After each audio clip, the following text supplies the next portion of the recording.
तो आज की इस वीडियो में हम लोग बात करने वाले हैं एक प्रॉब्लम के बारे में जो कि हम सबकी ज़िंदगी में कहीं ना कहीं आती है या आके चली गई है या फ्यूचर में वो चीज़ आएगी।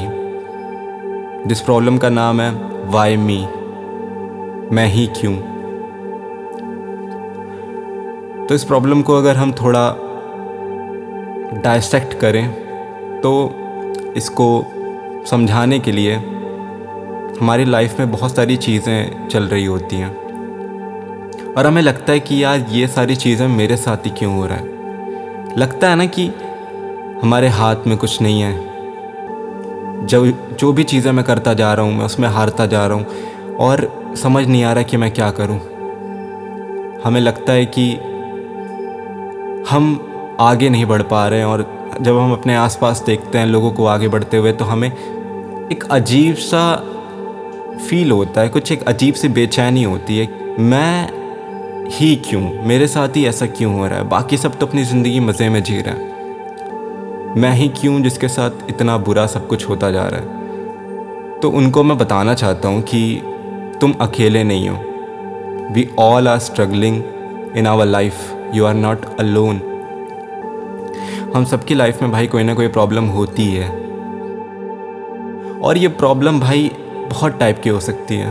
किसी की लाइफ का कोई स्ट्रगल हो सकता है, कोई काम फंसा हुआ हो सकता है या फिर वो एक जगह पे अटका हुआ हो सकता है, या किसी के लिए वो कोई बीमारी हो सकता है, किसी के लिए कोई इलनेस हो सकता है और उसमें हम खुद को ही कोसते रहते हैं कि यार ये मेरे साथ ही क्यों हो रहा है। तो मैं सबसे पहले उन्हें कहना चाहूँगा कि अपना पॉइंट ऑफ व्यू बदलो, POV बदलो, पर्सपेक्टिव बदल के थोड़ा सोच के देखो कि यार अगर ये मेरे साथ हुआ है तो इसका कोई ना कोई रीज़न होगा, कोई ना कोई रीज़न ज़रूर होगा।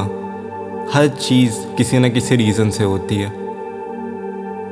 अगर तुम्हें लग रहा है कि भाई तुम बहुत ज़्यादा कमज़ोर स्टेट पे हो तो कोशिश करो कि तुम अपना इमोशन किसी के साथ शेयर करो, किसी को समझाओ, किसी को बताओ कि यार तुम अपनी लाइफ में किस स्टेज पे हो और तुम्हारी ज़िंदगी में क्या बुरा हो रहा है।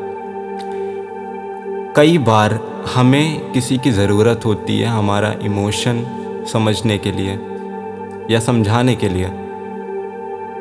कोशिश करो कि तुम्हारा कोई क्लोज़ फ्रेंड हो जिसके साथ तुम अपनी बात बता सको उसको, और जो कि तुम्हें जज ना करे फ़र्स्ट ऑफ ऑल, क्योंकि अगर कोई जजिंग पर्सन तुम्हें मिल गया तो फिर वो चीज़ें फिर वो तुम्हारी अगेंस्ट यूज़ करेगा और तुम वो बिल्कुल भी नहीं चाहोगे। बस उसके बाद कोशिश करो कि उस चीज़ को करो और उसके बाद तुम्हें हो सकता है हल्का सा अच्छा फील हो, तुम्हें तुम्हारे दिल का एक बोझ हल्का हो, ठीक। और कोशिश करो कि तुम्हारी जो प्रॉब्लम है, जो भी एक कोर है तुम्हारी प्रॉब्लम का, उसको किसी और की आंखों से देखने की कोशिश करो, यानी कि किसी और के पॉइंट ऑफ व्यू से, अगेन पॉइंट ऑफ व्यू से देखने की कोशिश करो कि क्या ये प्रॉब्लम इतनी बड़ी है, क्या मैं इस चीज़ को सिर्फ मैं इस चीज़ को मतलब मैं, और इसमें मैं दो चीज़ की बात कर रहा हूँ, इसमें मैं एक सेकंड पर्सन की बात कर रहा हूँ और इसमें मैं तुम्हारी बात कर रहा हूँ। तो वो तुम्हारे सोच के देखो कि वो तुम्हारी बात को या तुम्हारी लाइफ के स्ट्रगल को देख रहा है, और तुम्हारा फ्यूचर सेल्फ है जो दूसरा पर्सन है, और वो ऐसा है कि वो आज से 5 साल बाद वाले तुम हो। वो तुमको देख के कहता है कि भाई ये होना तुम्हारी लाइफ में ज़रूरी है, क्योंकि हो सकता है तुम इस चीज़ से कुछ सीखो, इस चीज़ से तुमको सीखो और तुम अपने लाइफ में आगे बढ़ के ही वो 5 साल वाले तुम बनोगे। तो हो सकता है ये एक टाइप का लेसन हो तुम्हारी लाइफ में, ठीक। तो हो सकता है सारी चीज़ें इसलिए हो रही हों क्योंकि वो तुम्हें कुछ बताना चाह रही हूँ, शायद तुम्हें कुछ सिखाना चाह रही हूँ, शायद कुछ भी हो सकता है भाई। इसको जज मत करो। जो हो रहा है एक शॉर्ट टर्म के लिए है, एक टेम्परेरी चीज़ है भाई। आज से 5 साल बाद ये चीज़ तुम्हें याद भी नहीं रहेगी कि तुम्हारी लाइफ में ये कभी हुआ था। और मैं एक चीज़, बहुत इम्पॉर्टेंट चीज़ कहना चाहूँगा कि भाई डोंट हेट योरसेल्फ और एनीवन।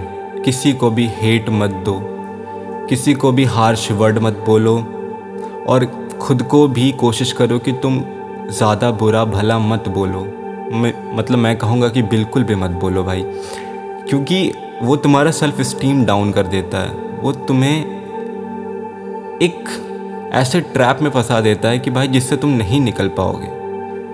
तुम खुद को सेल्फ हेट्रेड दे के तुम कहाँ ही जाओगे भाई, क्योंकि तुम्हें तुम्हारे साथ पूरे जीवन भर रहना है। तो इस बात को समझो, कोशिश करो कि भाई खुद को कभी भी हेट मत दो, उल्टा खुद को पॉजिटिव वाइब्स दो। खुद को मोटिवेट करने के लिए कुछ करो, कुछ भी ऐसी चीज़ करो। खुद को अपने पास सेल्फ से कंपेयर करो, अगर करना है किसी और से कंपेयर मत करो खुद को, और देखो कि तुम कितना आगे आ चुके हो। और यही है, खुद को हेट मत करो।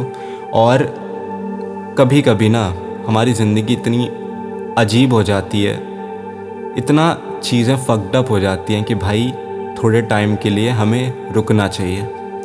थोड़े टाइम के लिए रुको, शांति से ब्रेक लो, कुछ टाइम के लिए ब्रेक लो, कहीं बाहर जाओ, किसी दोस्त से मिलो, थोड़ा रिलैक्स करो। क्योंकि भाई कभी कभी कोई प्रॉब्लम्स होती हैं, उसका सल्यूशन हम ढूंढते ढूंढते उसमें इतना उलझ जाते हैं कि हमारा दिमाग भी सही से काम नहीं करता कि उस चीज़ को हम कैसे सॉल्व करें।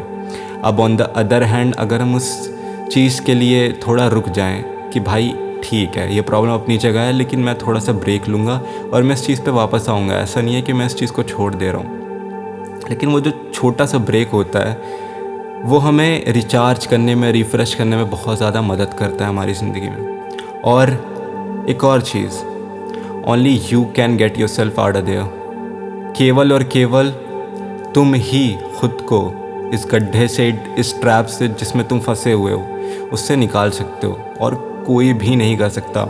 और लोग तुम्हें हो सकता है मोटिवेट कर दें, लेकिन आखिरी में एक्शन तो तुम्हें ही लेना पड़ेगा ना। कोई तुम्हारा हाथ पकड़ के तो तुम्हें उस चीज़ से बाहर निकालने नहीं वाला। हो सकता है कि अब उस पर भी बहुत सारे सिनेरियो हो सकते हैं, बहुत सारी कैटेगरी हो सकती है कि भाई तुम्हारी प्रॉब्लम किस टाइप की है। क्या वो पैसों की प्रॉब्लम है, क्या वो कोई मेंटल इशू है, या कुछ है, जो भी चीज़ है तुम्हें लग रहा होगा कि ये सिर्फ मेरे साथ हो रहा है, बट भाई नहीं। थोड़ा सा रुको, थोड़ा सा सोचो, परखो कि मैं क्या कर सकता हूँ इस चीज़ से निकलने के लिए। और आखिरी में मैं बस यही कहना चाहूँगा कि मैं भी एकदम तुम्हारे जैसा ही हूँ। मैं भी स्ट्रगल कर रहा हूँ अपनी लाइफ से, और मैं बस ये सोच रहा हूँ कि मेरी आवाज़ हो सकता है तुम्हें मोटिवेट करें, क्योंकि मैं भी खुद को ही मोटिवेट करता रहता हूँ। और दैट्स इट। सो मेरी बात पसंद आई, क्या मैंने 1% भी तुम्हारी मदद की हो, तो चैनल को सब्सक्राइब करो और ऐसी बातें और सुनने पाओ। So with that's been said, my name is Piyush, YouTube channel name just a random guy, signing off. Piece.